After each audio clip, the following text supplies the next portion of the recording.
Hello and welcome to New Biz Buzz, the show where we talk to business owners of businesses that are new, unique, or do something to help society.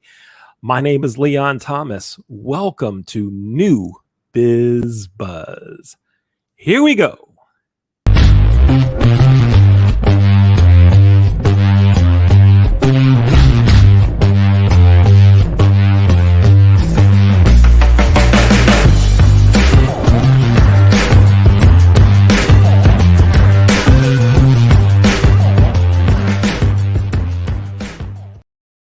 Welcome again to New Biz Buzz. I'm Leon Thomas. If you are a business owner of a business that's new, unique, or does something to help society, or you know someone that is, please contact me.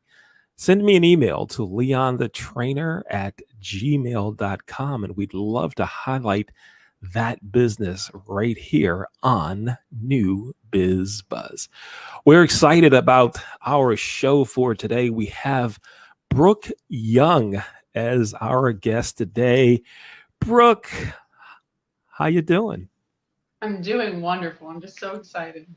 Right on. It's great to have you here with us on New Biz Buzz. Now, a couple of things. There's so much that we could There's talk too about. much to talk There's about, and that is the struggle, is just compressing it all down, isn't it? Yeah, we just don't have time to talk about everything. So we'll touch on this and a little bit of that I and consider myself a very eclectic person, and I think yes. that has advantages and disadvantages in a lot of different ways. Yes, absolutely. So, first, I think it's important for everyone to know how we got in touch with each other because, I didn't call you to say, hey, how about just being on the show? And, It is one of you my know, favorite stories. yeah, go ahead and tell everyone. And then I'll You come in know, with some embellishments I along the call way. Go myself ahead. a little bit of a troll, especially on the internet, not so much in person, but I am a little bit of an internet troll. And I do quite a lot of internet stalking when I'm bored in the evenings, and really just came across the account, was super inspired by both by the content and inspired by what Leon did as well. Jumped in there, kind of cold wrote a message, and it ended up being a wonderful friendship. So I get this message that says, I'm interested in doing some virtual stuff and I do some broadcasting and I do a little bit of this and I'd like to And I connect do a with little bit of you. everything. And Right, that's what right. you're going to do. Exactly. That's what it said. And I'm like, okay, here we go. Someone else has said I'd like to connect with you. And I always say yes. I always say yes. And many times I say yes, and that's it. I don't hear from anyone. But Brooke didn't work that way. And Brooke kept emailing and texting. And then we talked on the phone and so forth. And we've actually done some work together. So yeah, it's pretty cool. So I'm glad you found me. I'm glad we connected. And I Tell never me. let somebody go once I have them. I get them in my grasp, but don't let them go. And that's Okay, yeah, cool. That's connected forever. got him right You gotta there. keep your friends close. That's right. That's what you do, and I look forward to doing that. So tell us this about your background before you got into so many things we're going to talk about. As a child, you did some performing, right? Tell us some about that.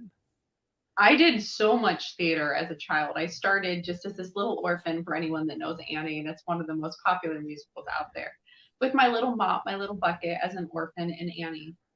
And my passion for performing just grew from that time. So I started just going to more auditions, and really ended up being in a large number of musicals. I can't come up with it off the top of my head, but I would say in the 30s. I've done anything from Beauty and the Beast. I've been Princess Jasmine in the Aladdin musical. I've been a leg lamp, which is one of my favorite stories. Is for anyone that knows Christmas Story the musical. I was actually a human leg lamp and danced around and I sang. For me, I feel that theater helped me with confidence. It helped me with not judging myself too harshly if I made a mistake. And those happen quite a lot in theater. And additionally, helped me a lot with my improvisation skills. And I actually went on to do improv later in life. But through theater, I learned, you can make things up. And it doesn't always have to be perfect, regardless of what you're doing. You can kind of just go with the flow. And it gave me that approach to life where I can roll with the punches. And that's been one of the most helpful things I believe I've ever learned. Mhm. And you say rolling with the punches and doing a lot of the theater work and things in front of the camera and all the other things that you've done. You have to learn to be improvisational in what you're doing, able to go with the flow because things don't always turn out perfectly. And even in our lives, and when we think we have the perfect plan lined up, things still don't always go in the direction that we want them to. But if we're open to change Things and never open, go perfectly. And that's right? what I tell everyone that I meet that has asked me, how are you able to jump in front of the camera? How are you able to jump on stage and speak to, 2,000 people with such ease? I really don't expect myself to be perfect anymore. I struggled with perfectionism when I was very young, and I've been able to kick the habit, which I've been so fortunate. I read somewhere that perfection is the enemy of progress. So that we try to get it right so many times, and often, we all have our things that we're passionate about. Even then, it doesn't have to be passionate, right? We don't have to have that strong passion and bring it to everyone else. That what happens is because we're so passionate about it, we're looking for perfection, but on the other side, the person viewing our work, if we just do it okay in our minds, it looks perfect to someone else. So we don't always have to be perfect. And we drive ourselves crazy. And then mentally we start to, go for perfection and all those things. And sometimes we're People want learning things. vulnerability, people want authenticity, and Hmm. that's something I try to keep at the forefront of all things that I do. Is human communication is all about validating each other and validating ourselves, and that's Yeah. really all that communication is, just making Right. people feel seen, making people feel heard. Yeah. Now, tell us this: when, in terms of when you were growing up, you spent some time with your grandpa and training therapy dogs and going to senior facilities. Tell us some about that. That was such a different environment than performing, and I performed at a very competitive level. But when I was training my therapy dog, she was a golden retriever, and anyone that has had a retriever will know just how sweet, how loving the retriever breeds are. And she was just this wonderful dog that I eventually trained up to be a therapy dog and took her to senior care facilities and right here in my local areas in Ohio. And I started that when I was 9, which may seem semi unconventional for a 9-year-old to do so. And of course, I couldn't drive, being that I was 9. So my grandpa took time to train this dog with me. It took about 3.5, 4 months. And then additionally, take me to care facilities every single week. And me and Molly, was her name, would go into these rooms of these residents. We had the most wonderful conversations. We had the most wonderful friendships I could even begin to describe. That I feel that that early introduction to multi-generation, to having a friend that was maybe 82 years old and me being 9 or 10, we had such different perspectives in life. And yet we were able to converse, we were able to be friends and learn from one another simultaneously. I learned about the Vietnam War, the Great Depression, from people that had experienced it firsthand. And I was able to teach them a little bit about contemporary society. And I was a homeschooled child. So I was able to teach them what I was learning in school and how vastly different that was from the education system when they were in elementary. So we had this great sharing of knowledge and great sharing of ideas on both sides, not just one. I feel that that really opened my mind to possibilities. It helped me with a sense of compassion to know that we all want the same thing, which is just to be listened to. It's literally just to be heard. And so often our seniors are not heard. And so to be able to provide that was a world changing, life changing experience for me. Mm. Yeah. And you've done more with that though, right? Right. From your learning there with your therapy dog and spending time in the care facilities, you've also been able to help others learn more about that. And even during the pandemic, you created something called Pandemic Pals so that there would be some communication and multi, say it again. What is it It's a called again? mouthful, isn't it? Yeah, it The word is. is such a mouthful, and I often bring it up. I'll say intergenerational or multi generational. Right. People have no clue what I'm talking about, and so it's a great way to educate little kids, seniors, middle agers. It really doesn't matter who. I can almost always educate on the topic because it is so deeply obscure. I was able to go on and write a children's book detailing all of the true stories, and everything in the book is a true story that I recollected from my childhood. That has been a wonderful experience because putting it with pictures, putting it into writing form and being able to have a tangible physical representation of what I learned and to give it to a child or to see a child read it and for them to take away points. And every child is different. Every child interprets the book differently.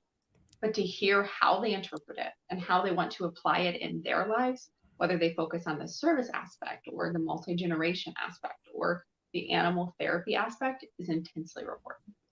Now tell us the name of the book. Yeah, it's called Murray's Miraculous Mission. And I'm just so fortunate because I had an illustrator from Disney be able to do the illustrations for my book. And there are a vast number of illustration styles, but I wanted something vibrant and fun and colorful to kind of catch children's eye, to invite them into the story. And I was so excited to hear that adults are even learning from the story as well. Many adults have told me, hey, I didn't know much about therapy dogs, about animal therapy, or about that multi generation concept at the very elementary level. Because we all do it. We all have spent time with a grandparent, or we all have spent time with someone much younger than us, but we don't apply the name to it and really make it a subset in our mind. Hmm. So you've taken something that you really learned about and experienced when you were 9 and 10 years old. You've gone ahead and helped others learn about multi generations through your book. It's helped children learn about it. It's helped adults learn about it. But not only that, you took it a step further because you were a candidate for Miss Ohio, and that was your social platform, multi generations. Tell us how that came about in your thought process, how you decided to make that your social platform for the Miss Ohio competition, and how did it go there at Miss Ohio? Tell us some things about that, your experience there as well. My favorite thing about Miss Ohio was my actual title, which was Miss Heart of Ohio. And I used to joke when I would speak about it that I was Miss Heart of Ohio because I had a big heart. And then I would laugh and say, I would let others be the judge of that. The experience overall at Miss Ohio, I feel helped me to get out of my comfort zone. I was a little bit of an old contestant for pageants. I had not done them in childhood as so many people have done. And so it was a learning curve. It was a learning curve to have a platform. Evening gown walk was a serious learning curve because I'm super tall and my arms, they move, to be quite honest. And I know that's frowned upon. So that was a big learning curve. And I had to put in a lot of hard work and a lot of hard effort to make that work and to be able to compete for Miss Ohio. I was very driven by my social platform. It was one of the things that I liked to talk about. And they even added a phase of competition called the social impact pitch, where you were given 90 seconds, I believe, and you were able to speak about your social impact, why you selected your social impact, and what you would do with it if selected as Miss Ohio. And for my social impact, obviously, I did something called fostering meaningful interactions between generations and talked about why I started the social impact, where the idea came from, because it is so different. It is so obscure. And I obviously touched on my book as well, but touched on the Pen Pal program and so many other things that I had done in relation to putting especially kids and seniors together. That was my experience. So that's where my heart is. But when you think about multi generation, there's a lot of ways to do it that don't really even apply to kids and seniors. You can have teenagers and middle agers, or teenagers and seniors playing music for each other. So I just Mhm. love the fact that multi generation is so all encompassing. Really, it's inclusive to everyone.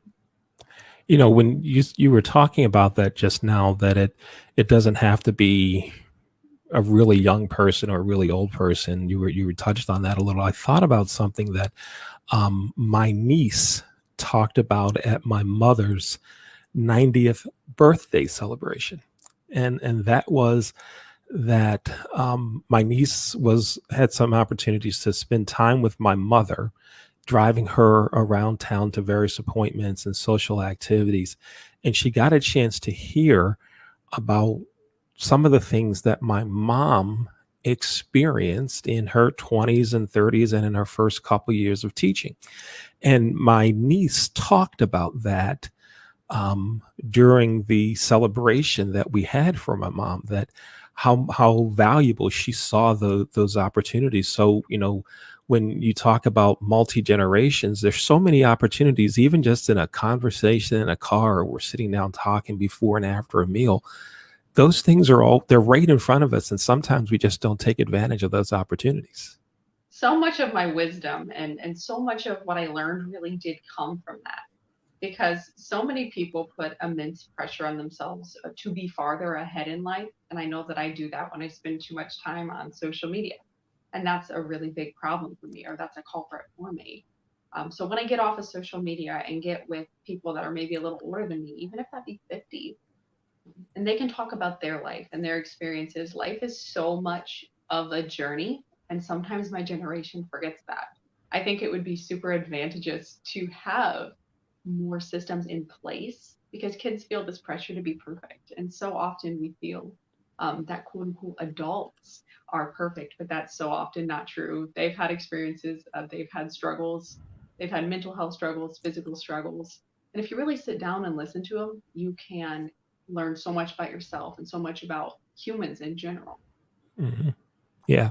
Folks, my name is Leon Thomas. You're watching New Biz Buzz. If you'd like to be a guest on New Biz Buzz, send me an email. My name is Leon Thomas. Send it to leonthetrainer@gmail.com. Brooke, we have about 5 minutes remaining. And I'm gonna just kind of touch on some things, and then we'll talk about one other big piece. You did some broadcasting when you were a student at Ashland University. You worked for a television station. You did some sports reporting, some sports sideline reporting, some sports interviewing, some sports anchoring.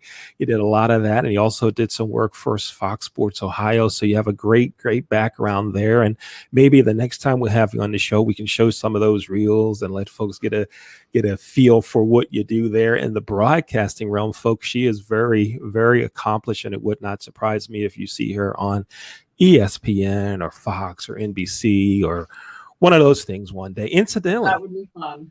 yeah.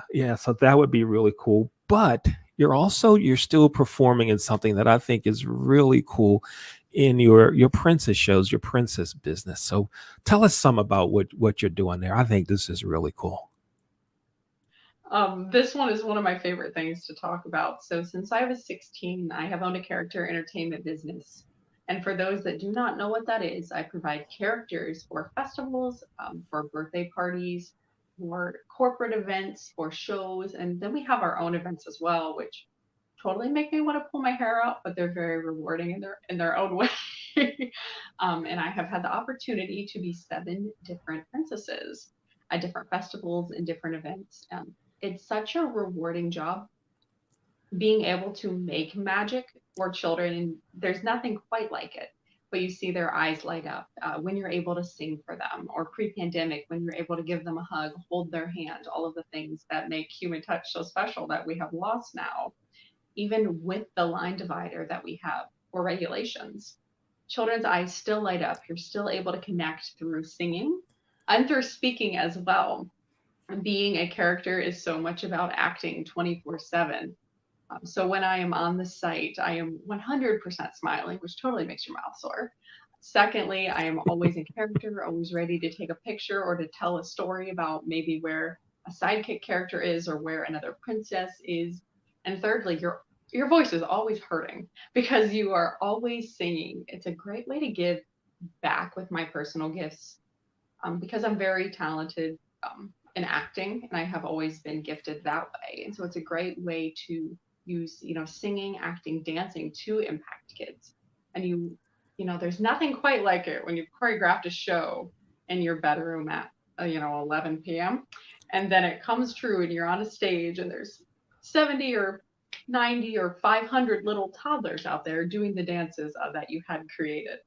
It's one of the most rewarding lines of work I think I've ever heard of. I'm just very fortunate that the state has embraced it, because I live in a smaller community. But we're so fortunate they've embraced us wholeheartedly. Oh, that sounds just great. Now, when you are in princess mode and you're wearing one of the costumes, tell me some about how you feel when it's 90 degrees outside, and what's the weight of some of the costumes you wear, because I don't think everyone has a full grasp with this. When you say I'm a character, I don't know. It's more to it than changing a voice. So give us some insight into that. So many people think that putting on a costume is in some way dressing up, and I won't dispute that I am putting something on, but I will dispute that it's a lot harder work than people realize. All of my wigs and dresses were done by pre-Disney people, so my wigs were personally styled for us. My dresses were custom made. My belle dress is the bane of my existence. I know children love Princess Beauty and they have a fondness for her. However, I do not. Being that I often have bruises on my hips after wearing it. It weighs 20 pounds, and the Rapunzel wig weighs about 15. So, they're physically taxing. I will see my sister kind of cracking her neck and going to the chiropractor after wearing that. And Wow. I actually currently have bruises on my hips from the Princess Beauty gown. But it is so rewarding, and the kids are so happy that I couldn't think of doing anything. And that makes up for it. Yeah, yeah. And I know there's makes up for it in a strange way. yeah. I'm glad you're doing that, and I've seen some of the pictures and see the excitement on the kids' faces when they see you. So kudos to you. Thank you for doing that. I know the communities that you work in and the families and those that you serve are very appreciative of what you do and how you take the talents that you have and you use them to help others. And that's something that if more people did that, taking the gifts and talents that God's given us and figure out a way to apply them and help them for the benefit of others, I think our world would be a better place. So thank you for everything that you do, everything you've done, and what you continue to do to make a difference in so many lives. Thank you, Brooke. Absolutely. I think service is a really underlooked value, especially in our contemporary society. But service not only helps other people, it does truly help you. I know that is overquoted. I sound like a little Instagram quote when I say that, but it is really true. It helps me take that focus off of myself, my problems, my worries, and especially when I'm able to slip into performing, be that through character performing or be that through traditional singing or another avenue that I go down. I'm able to really take the focus off of me and lean into what I'm doing. And I find that my troubles so often melt away, or I found them insignificant. I work with a lot of children that have special needs. Very, very often I work with a lot of children with chronic illnesses, and that can put things into perspective. Mm-hmm. I'm glad you're doing it. Hey, one more quick question. The Browns, your football team, the Cleveland Browns, are going to play my Baltimore Ravens twice this year. You do know the Browns are losing both times, right? I don't know about that. We'll have to see. All right, we'll see. We'll bring you back on in the week leading up to Browns Ravens. Thank you, Brooke. Thanks for spending time with us. Absolutely. Folks, I'm excited. I'm Leon Thomas. Thanks for watching this episode of New Biz Buzz. Our guest was Brooke Young. If you'd like to be a guest on New Biz Buzz, or you know someone that would be a great guest on New Biz Buzz, send me an email.